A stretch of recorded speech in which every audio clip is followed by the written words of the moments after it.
Hello and welcome to The Week That Was, a weekly program where you get to sit back and enjoy the headlines of the past week.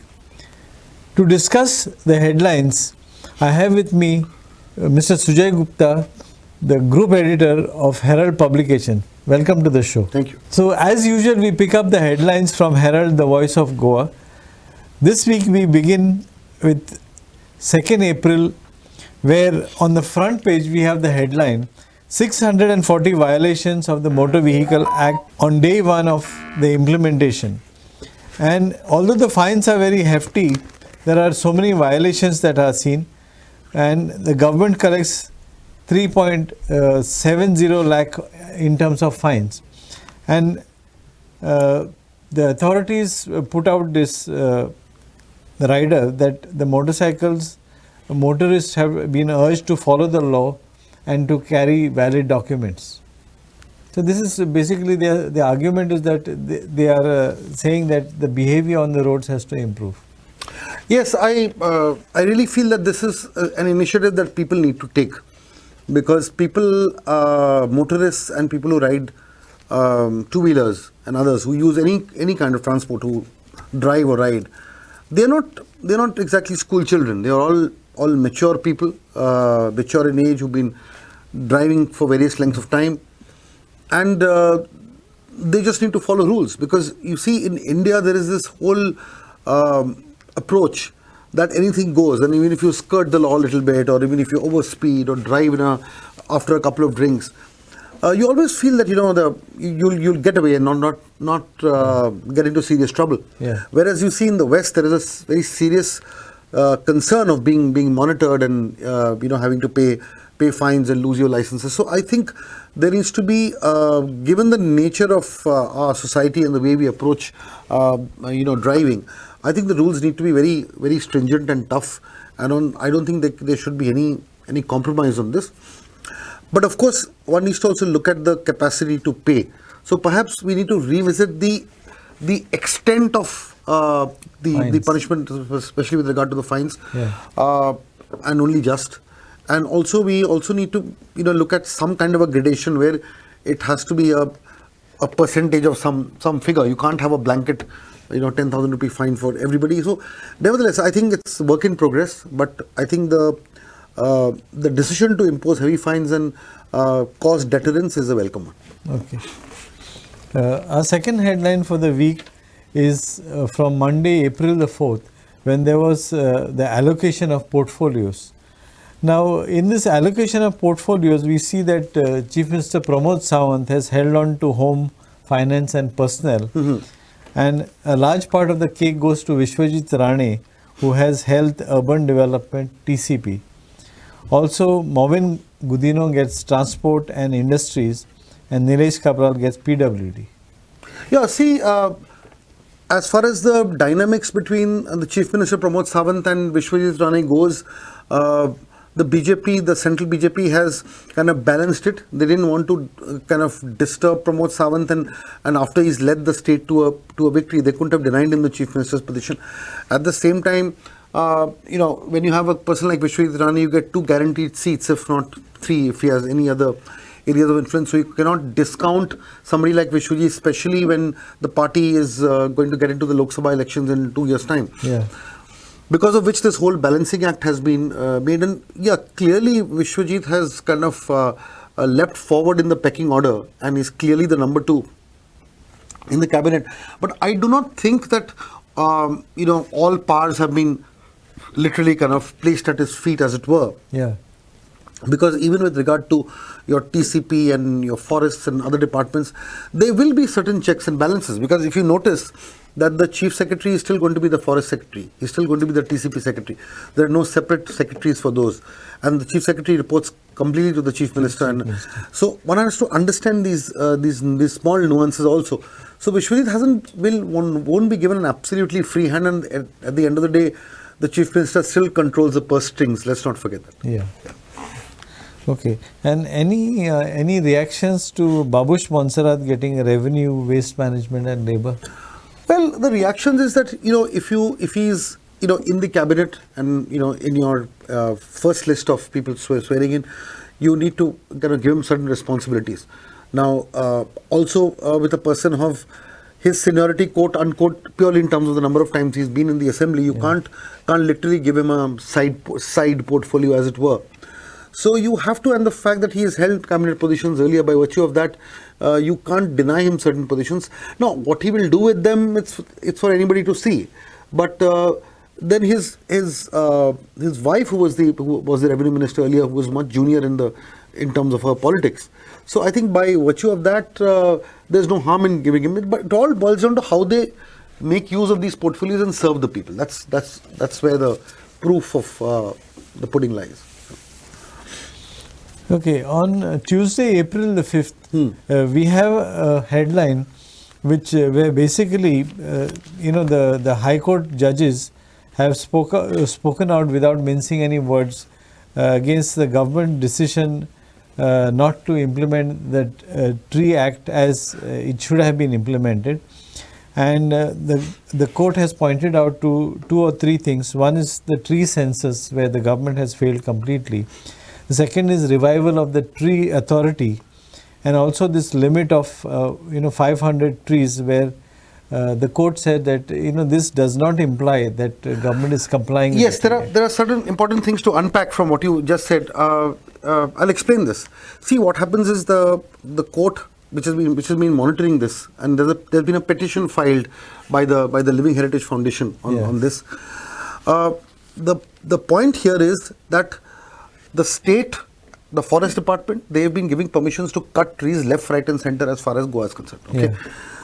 Now, you cannot give permissions to cut trees when you don't even know how many trees Goa actually has. Yeah. If you don't know what your assets are, you cannot be giving permissions for people to destroy your assets without you even knowing the quantum of assets. Yeah. Even with regard to mining, people have some notion of the amount of mineral resources that are under your command. Yeah.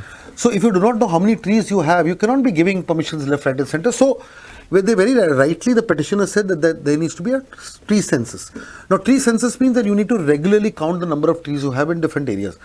The government actually first agreed to some kind of a tree census, and then they turned around and said very funnily that you cannot do a tree census because every time it rains, number of trees goes up, plants become trees. So it is very impossible to do census because you can't catch up with the growth of the trees. Now, this is both amusing and absurd at the same time, and obviously the petitioners went to court, and the High Court understood that this was nonsensical. On what basis could they not do? Then the state had said that the census has to be throughout the whole of Goa, whereas the state government, when they approached the court, they said we are going to do it in Panjim and Margao. Now, Panjim and Margao are not the most heavily forested areas in this state. What about the other places? So the state was basically reluctant to put on record the number of trees it has, and the court has come down heavily on this, which is a very, very good decision, as it were. Okay, moving on to 6th of April. Yeah. There is a page 1 anchor which Herald has carried, saying that Kanakona man injured due to bad road conditions seeks refuge in PWD office. Yeah, this is he's one of those very, very innovative citizens activists, I would say, because he used to regularly commute on the Margao to Kanakon to Margao road, and that road, of course, is in a shambles. Though the minister denies it and says that it's only the top layer of the road that has been carved off, and it's not really bad, but commuters know otherwise. So he, of course, he did a big drama, took biscuits and milk packets and what have you, and camped in the PWD office, saying that I'm not going to leave till the road is repaired. Anyway, it had the desired effect because the minister realized that this, and promptly took action, and I think they barred that contractor. They blacklisted the contractor, and they're changing the contractor for the road. So there's another example of how innovative people's action can do wonders. Of course, with the help of publications like us, because we took that issue up very strongly and highlighted it. Okay, moving on to Friday, April the 8th. Major headline in the newspaper, which is a major victory for the people. Herald says people's power prevails. Supreme Court says no fresh forest areas to be used in Mole for the Tamnar power project. Correct. See, the Tamnar power, it essentially is about a 440 odd kV project. The fact of the matter is that there is already a 220 kV line going through the forest right now, the old line. That alignment is already there. So it is highly possible for the project proponents to use that same alignment because those lines are non-functional. And this 440 kV includes the existing load and the new load. So when you're passing a 440 kV line, you can pass it through the same alignment of towers instead of cutting trees and building new towers. Yeah. But let me point out here is that in some places the new towers have also come up and trees have been felled. So damage has already been done. But when the court says that you cannot and you need to have the same alignment as the previous alignment to save trees, I think it goes a long way in protecting the Tamnar forest, and it's a great victory of the people. Now, in this context, all the activists who had been fighting hard against the 3 linear projects will also be hoping that the Supreme Court judgment in the other 2 cases may also be positive. Yeah, see, the thing is, there is something called the CEC, okay, the Central Empowered Committee constituted by the Supreme Court, which has gone into these issues, and the CEC came and looked into all the 3 projects, the Tamnar project, the expansion of the National Highway, and the double tracking of the Southwestern Railway. So on all the 3 issues, the CEC went into. And they have made certain recommendations which are, I would say, congruous with the people's aspirations and what people feel. Yeah. Tamnar is a very clear case where it's an open and shut case that you don't need to cut so many trees. Yeah. Even with regard to the double tracking, they were of the view that in places where the line literally goes through people's homes, one needs to look into it, and you cannot have an expansion which disrupts life like this. And likewise for the expansion of the National Highway. So in all these 3 linear projects, one would expect the court, and it's been very positive now, to take a decision which is in consonance with what the CEC recommendations are. And if that happens, I would say it will be a great victory for the people of Goa. Okay. And another page 2 story that Herald has carried on Friday, April the 8th, is this voters taking a dig at the ministers on electric vehicles and water export. Now, in this case, one thing to note is that the fuel prices have been spiraling, and to add fuel to the fire, Nilesh Cabral, who is the PWD minister, says that people should instead either put up with this fuel hike, which is now at 10 rupees in the past weeks, or they should buy electric vehicles. See, Nilesh Cabral's statement perhaps at this juncture was said at a time when people's sensibilities are very, very high, and people are obviously reeling under a lot of pressure. The price rise has not really helped. So when you tell people to buy electric vehicles, it's almost akin to Marie Antoinette saying that, have cake when you don't have food at all on your table. Yeah. So if you don't have bread, have cake. So the issue is, it is exactly that bread cake kind of a narrative which is being played out. It's similar to that. So obviously people felt it was a little insensitive. What the minister should have said or may have meant is that in the long run, one will have to look at alternate cleaner kinds of fuel efficient vehicles. Yeah. But to do that, you need to have cheaper vehicles, you need to give proper subsidies, you need to allow the people to make that switch, you need to have proper charging stations. Yeah. So one is to look at it in that whole context. Maybe it was not said in an insensitive manner by him, but the timing of the statement and the way it was said, it came out that he was being frivolous about it.